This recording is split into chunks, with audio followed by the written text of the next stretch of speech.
بہت بہتر ہے، بلکہ بالکل شفایابی کے قریب چلے گئے الحمدللہ جی. ٹھیک ہے بڑی صاحب، اگر صحت یاب نہ ہو یا اگر فریش نہ ہو تو پھر مجھے بھی پروگرام کرنے کا مزہ نہیں آتا. تو بلکہ آج تو نعیم ناصف صاحب ہمارے بڑے پیارے بھائی ہیں، کل وہ بھی تلاوت کے لیے یہاں پہ موجود تھے، ابھی وہ بیک اینڈ پہ ہماری ٹیم کو لیڈ کر رہے ہیں. تو وہ کہہ رہے تھے کہ جوڑی اللہ تعالیٰ سلامت رکھے. تو تھینک یو ویری مچ جی. یہ محبت ہے، اللہ تعالیٰ سب کو آباد خوش رکھے. چلتے ہیں قاری صاحب کی جانب. قاری صاحب تلاوت قرآن کریم سے آغاز کیجئے، آگے بڑھتے ہیں. اعوذ باللہ من الشیطان الرجیم.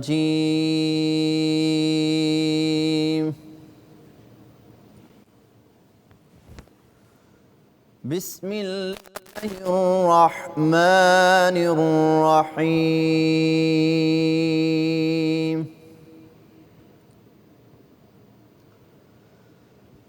ما كان على النبي من حرج فيما فرض الله له، سنة الله في الذين خلوا من قبل، وكان أمر الله قدرا مقدورا.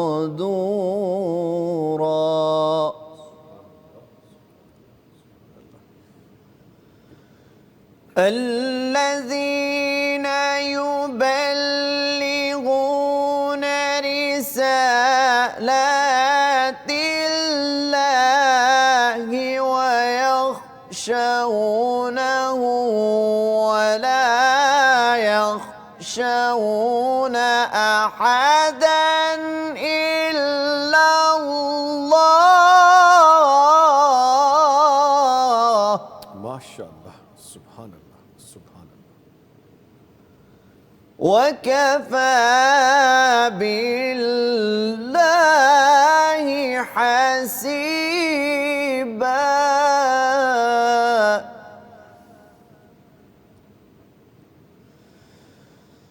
ما كان محمد أبا أحد من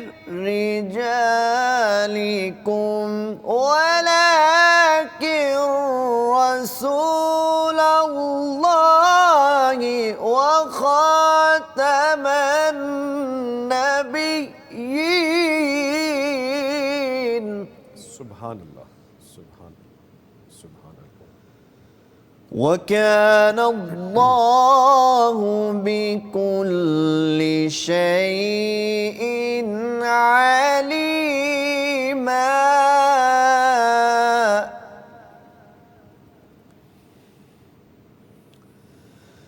ما كان محمد أبا أحد من رجالكم ولكن رسول الله.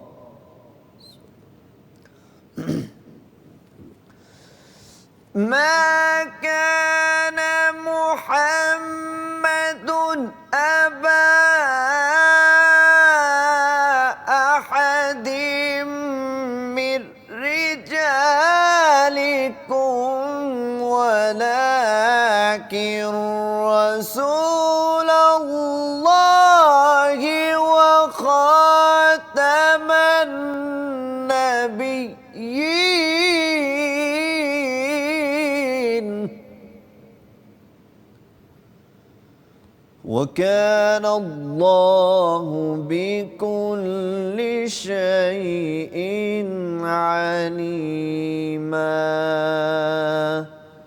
صدق الله العظيم.